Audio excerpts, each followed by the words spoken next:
Hola, ¿cómo les va? Continuamos con la segunda clase o tercera de seguridad del paciente. Vamos a ver hoy y vamos a analizar un poquito los incidentes o por qué, cuáles son las causas en las que se producen los incidentes en los pacientes. Para eso vamos a ver y vamos a utilizar un modelo que es el modelo de Roison.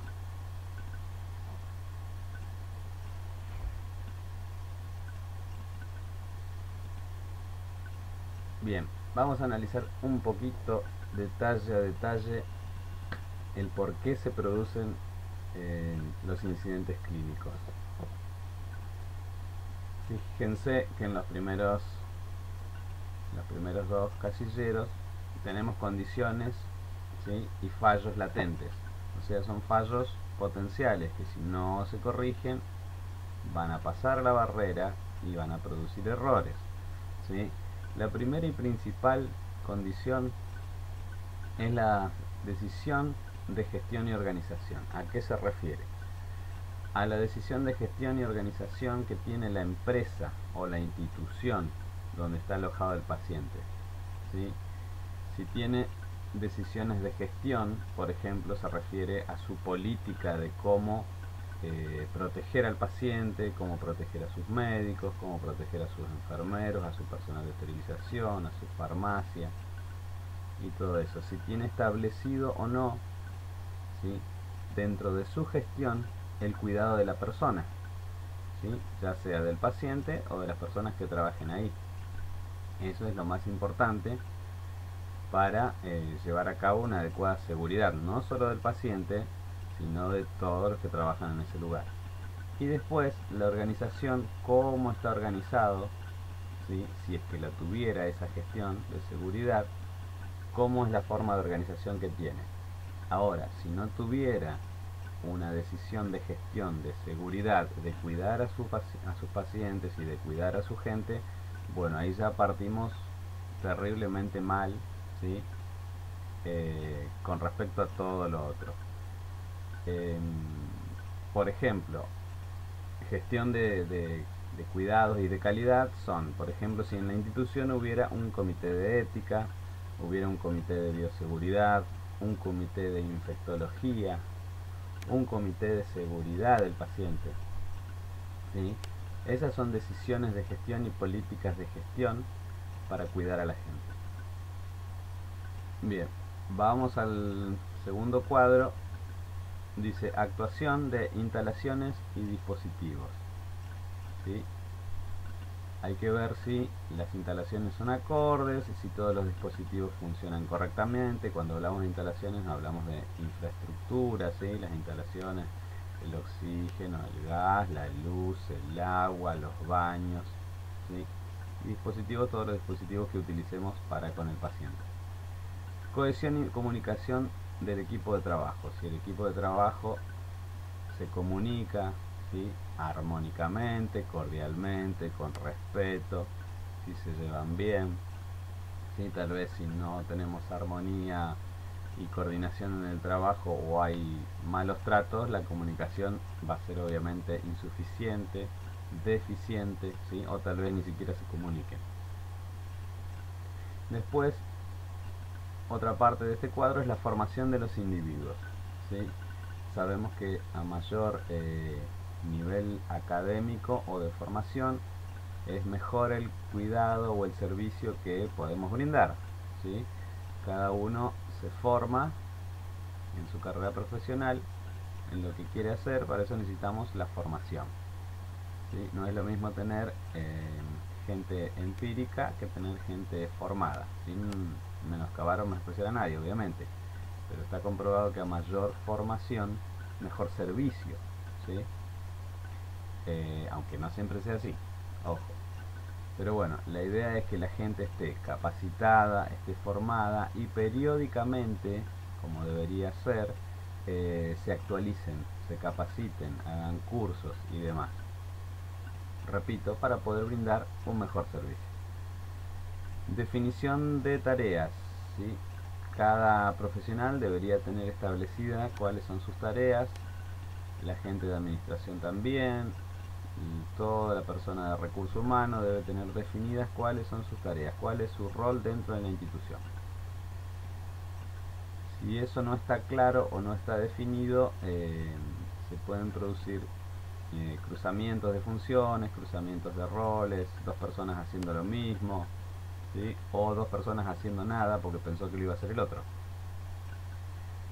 Bien, otro factor es los factores del paciente, ¿sí? El paciente en la institución hay que ver cómo se encuentra, si está inmunodeprimido, si tiene su inmunología, aparte de la patología que tiene, si tiene su inmunología que pueda soportar algún otro daño, si está deprimido, ¿sí? Me refiero psicológicamente, si tiene acompañamiento, si no tiene acompañamiento, si tiene apoyo familiar, ¿sí? Todos esos factores influyen tanto en lo fisiológico, en lo psicológico, en lo espiritual del paciente. Eso también es un factor a tener en cuenta. Después, si esto está mal, algo falla en esto, vienen los errores que ya hemos visto anteriormente, los despistes, los lapsus, los errores en sí, que son los errores activos directos con el paciente, y el incumplimiento de las normas, ¿sí? El incumplimiento de las normas puede ser también, ya lo vimos, pueden ser o por errores, ¿sí? O por omisiones, o porque simplemente no quiero cumplirlas. Bien, y las barreras, que sería el último,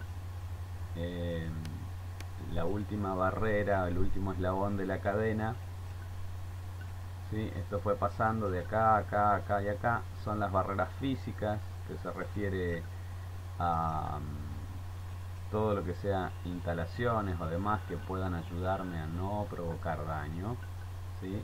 Si esas barreras físicas no funcionan, si las acciones humanas tampoco son las acordes y la tecnología no me acompaña porque falló el equipo, porque no anda la compu, porque se tildó, porque el respirador no funciona, ¿sí? Entonces ahí pasamos, fíjense, derecho a producir o a que se produzca un incidente. Entonces, estos cuatro factores, estos dos que son condiciones y fallos latentes que tienen que ver exclusivamente con la cabeza y la organización de la empresa o la institución, ¿sí? El hospital, la clínica, la farmacia, el centro de esterilización, lo que sea. El segundo eslabón, que tiene que ver con instalaciones, dispositivos, la comunicación, la formación, la definición de tareas y el paciente en sí, cómo está, su estado. Van a producir estos errores, y la última barrera, si tampoco es acorde, se produce el incidente. Bien, vamos a ver otro cuadro.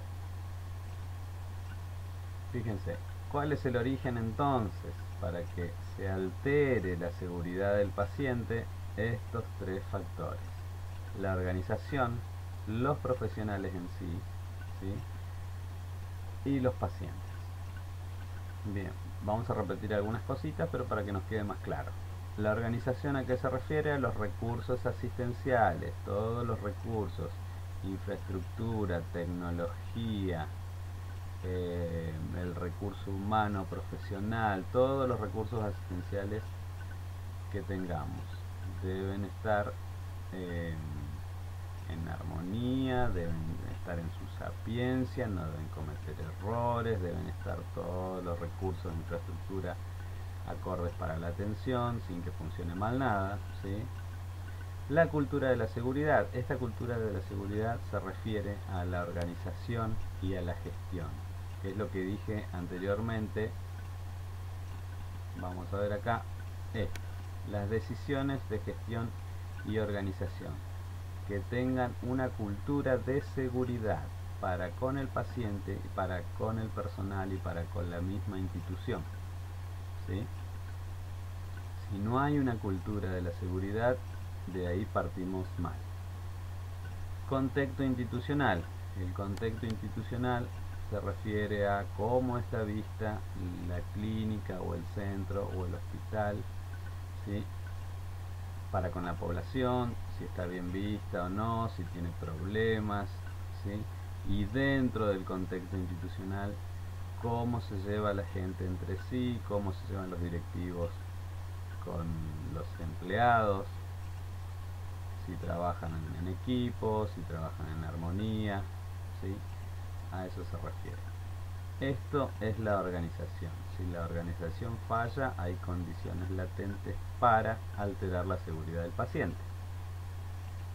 Vamos a los profesionales. Los profesionales ya dijimos que deben estar capacitados, deben estar formados, ¿sí? Volvemos a la diapositiva anterior, ¿sí? La formación, la definición de tareas, ¿sí? Eso es lo principal. A pesar de estar formados y de separar las tareas, ¿sí? Y de hacer su trabajo acorde, pueden ocurrir errores. Esos errores activos van a llevar a alterar la seguridad del paciente también. Y por último, el paciente en sí, que presenta determinadas características, ¿sí? Que son las que vimos anteriormente. El paciente puede estar mal, aparte de estar mal físicamente, puede estar mal psicológicamente, socioeconómicamente, socialmente, puede tener contención o no, ¿sí? Puede estar inmunodeprimido o no, puede haber alterado, no sé, su rol, y eso lo puede llevar a una situación de angustia. Entonces ese paciente, aparte de estar vulnerable físicamente, puede tener el resto de los problemas que mencioné. Eso lo hace al paciente más vulnerable, y esto puede llevar a alterar también la seguridad, ¿sí? Bien, para que estas cosas no sucedan, se debería llevar a cabo una gestión de riesgo. ¿A qué nos referimos? Es el conjunto de actividades coordinadas destinadas a prevenir y controlar el riesgo en una organización, ¿sí? Esto tiene que ver con la política que tenga el hospital, que tenga la empresa, la clínica, ¿sí? En cuanto a la seguridad. Está dirigida a evitar eventos adversos que afecten a personas, ¿sí? Pero no solamente a los pacientes, sino pacientes, personal sanitario, directivos y demás trabajadores, ¿sí? Administrativos, maestranza, todas las personas que trabajen dentro de esa institución. Entonces, esta gestión de riesgo debe prevenir y controlar el riesgo en las personas, en las instalaciones, edificios, equipos, dispositivos médicos, ¿sí? Muchas veces vemos que los edificios no tienen mantenimiento, entonces no estamos haciendo una gestión de riesgo acorde a evitar o prevenir daños, ¿sí? Si no tenemos un plan de mantenimiento edilicio, por ejemplo. Equipos y dispositivos médicos. Muchas veces vemos equipos y dispositivos médicos que son viejos, que no funcionan bien, que hay que atarlos con alambre, ¿sí? Entonces eso tampoco está llevándonos a realizar una adecuada gestión de riesgo. El mobiliario, el medio ambiente, etcétera. Todo eso entonces hay que cuidarlo, las instalaciones también. Recursos económicos, inversiones. ¿Cuántas veces vemos que las clínicas o los hospitales no realizan las inversiones que deben realizar? ¿Sí? Ejemplo, no sé, la provincia debería invertir en comprar tomógrafos en vez de llevar a sus pacientes a hacer tomografías a centros privados, ¿sí? Esa sería una buena inversión, y gastarían mucho menos que pagarle a los centros privados por hacer las tomografías de sus pacientes, ¿sí? Eso pasa por ejemplo en el caso Rendón. Fondos de crecimiento, ¿sí? Todos estos recursos económicos se refieren principalmente a los sectores privados, pero también se pueden hacer en sectores públicos. Recursos de investigación. Sabemos que si una institución investiga, ¿sí? es en pro de mejorar la calidad de atención. Todas las normativas nuevas que surgen, todas las publicaciones nuevas, las hipótesis que se confirman y demás son a través de trabajos de investigación, ¿sí? Con la investigación crece cualquier profesión, ¿sí? Es el recurso para que la profesión crezca, ¿sí? En este caso sería un recurso para que crezca esta institución, ¿sí? Bien, prestigio y renombre de la institución y sus profesionales. Esto es satisfacción del personal, reputación, propiedad intelectual, relevancia y marketing, que es la atracción de clientes. Esto también se da más que nada en el privado, pero en el público también. Esto es lo difícil, satisfacción del personal. Para que el personal esté satisfecho, ¿qué condiciones debe tener? Trabajar las horas que corresponden, las horas que trabajes de más deben ser pagas, se le debe dar los francos o los descansos que correspondan, se los debe actualizar con cursos o permitirles darles los días para que hagan cursos o facilitarles dinero para que puedan viajar y hacer cursos. Por eso digo que es la parte difícil, ¿sí?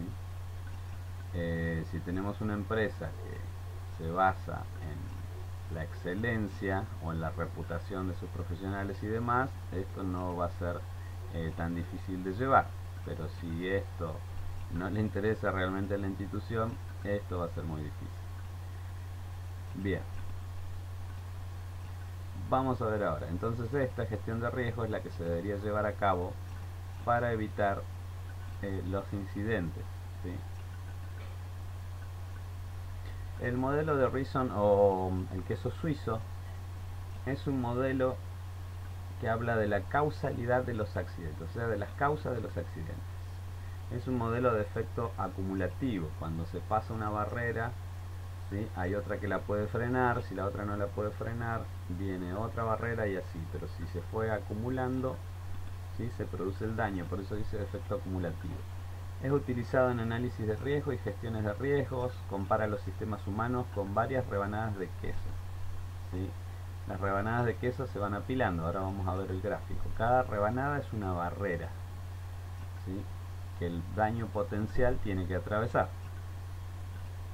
Fue propuesto originalmente por Dante Orlandella y James Reason de la Universidad de Manchester. Ha ganado amplia aceptación, dice, en especial en la aviación, ingeniería y la asistencia médica, ¿sí?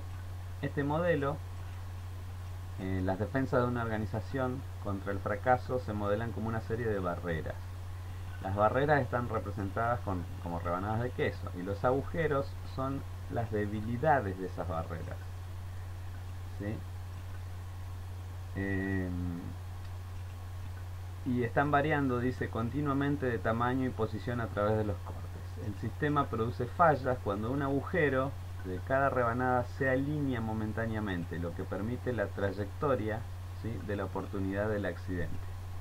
De manera que el peligro pasa a través de los agujeros en las rebanadas y eso se conoce como falla. Vamos a ver el gráfico, así nos queda más claro. Fíjense. Estas son las defensas, ¿sí?, del sistema. ¿Cuáles son las defensas del sistema? Estas, ¿sí?, las rebanadas de queso. Esas son las defensas que tenemos en el sistema, ¿sí? Los agujeritos vienen a ser las debilidades del sistema, ¿sí?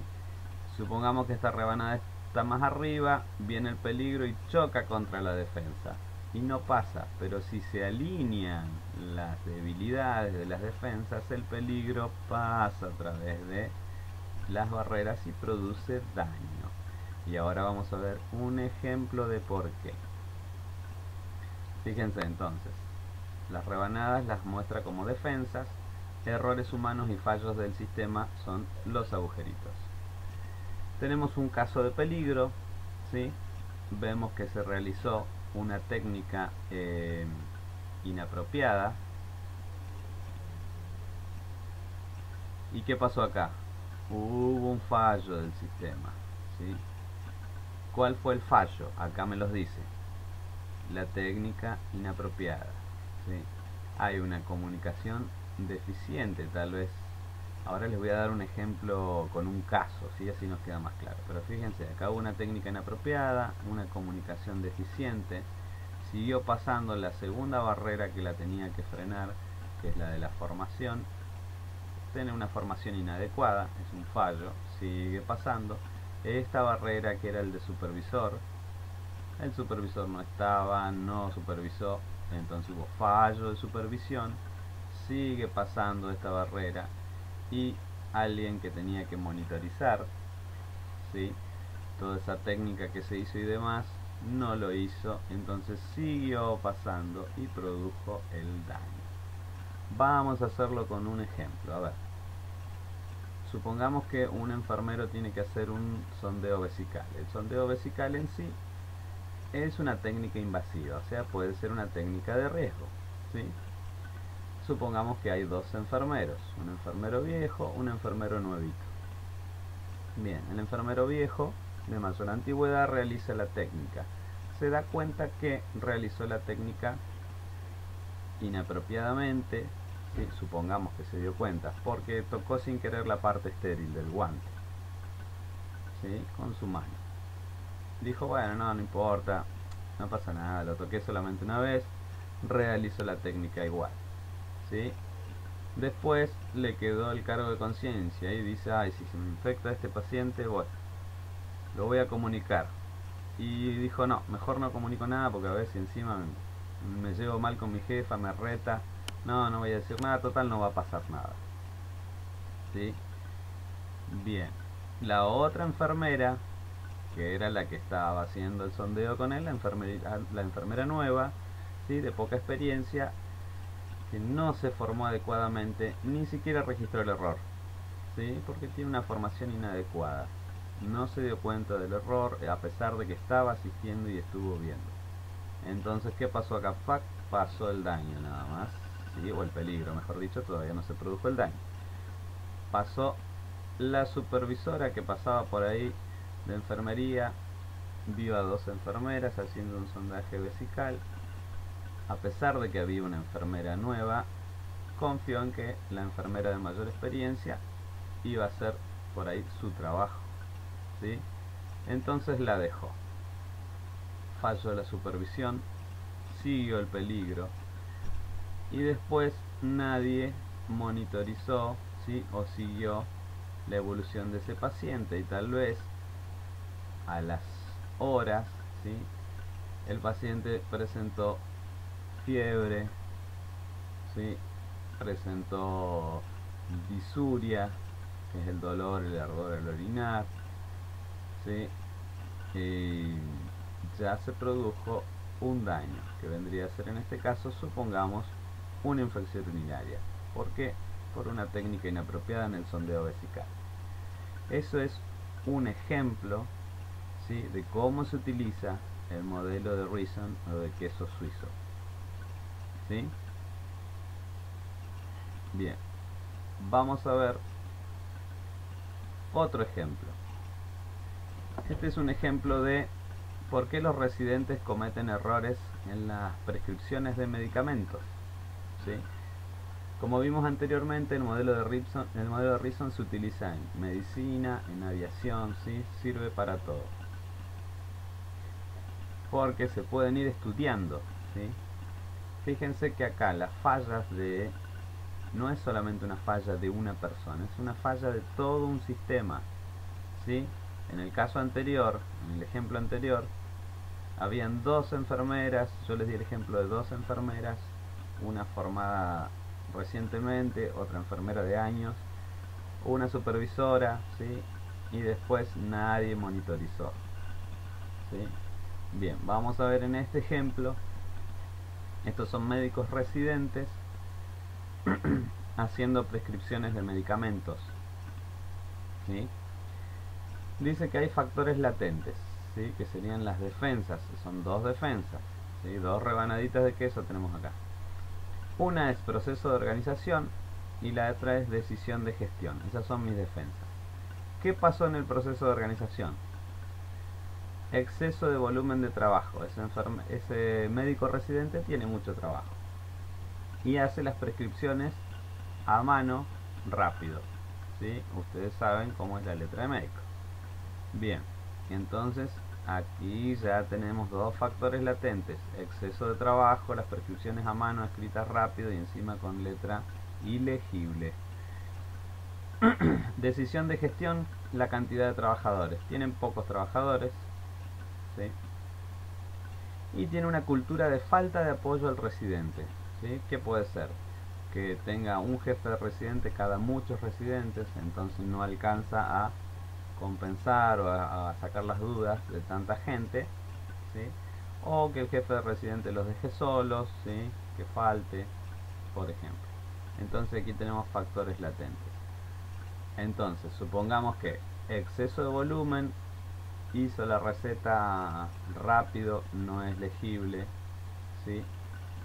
Y tiene pocos trabajadores y tiene una cultura de falta de apoyo, lo dejaron solo al presidente. Entonces el peligro pasó esas dos barreras.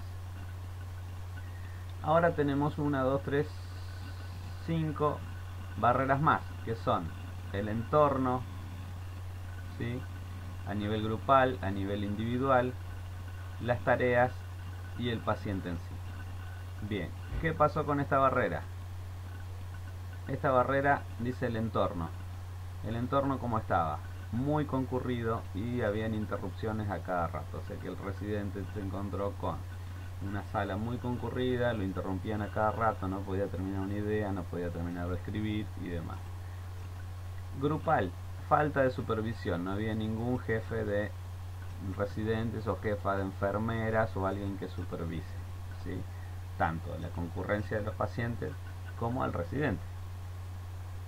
Individual, el conocimiento del residente es limitado, ¿sí? Pues es una persona que está aprendiendo. Tareas repetitivas, hace tareas repetitivas, lo que ya sabe hacer lo hace repetitivamente. Gráficos de medición, dice mal diseñados. Paciente, esto se refiere al paciente en sí, la complejidad del paciente. El paciente tiene dificultades para comunicarse, ¿sí? Para entender, para hablar, ¿sí? Hay una dificultad en la comunicación que puede ser cualquiera de estas. Podemos tener un paciente que no hable, un paciente que sea mudo, que sea sordo, o que su nivel de deterioro sea tal que no se puede comunicar. Entonces, el peligro acaba de atravesar otras 5 barreras. Bien, y ahí se produce la falla activa. Tenemos el error, ¿sí? Y la violación de una norma. Finalmente, las últimas defensas, ¿sí? Son insuficientes o carentes, ¿sí? Fueron hasta la farmacia a pedir el medicamento, ¿sí? O lo que había prescrito, lo que se creía que había prescrito el médico, y, ¿sí? Y la receta era confusa, y encima los farmacéuticos también había o uno solo que tenía que atender a mucha gente o faltaban farmacéuticos, ¿sí? Entonces se le dio cualquier medicamento, ¿sí? Y se puede producir entonces el daño. Este es otro ejemplo, ¿sí? De cómo se utiliza el queso suizo o el modelo de Rison. Bien, esto es para leer, para repasar. Lean el primer Power, ¿sí? Que tiene definiciones y conceptos muy importantes y que habla principalmente de los errores que se producen, ¿sí? Y después con este Power ahora les voy a dejar yo un trabajito práctico que van a tener que hacer para ver si se entendió, ¿sí? Lo de por qué se producen los errores, ¿sí? Y cómo sería el modelo de Rison para poder analizar. Fíjense que en el práctico número, en el Power 1, que es de seguridad del paciente, yo les di ejemplos de distintos casos de errores, ¿sí?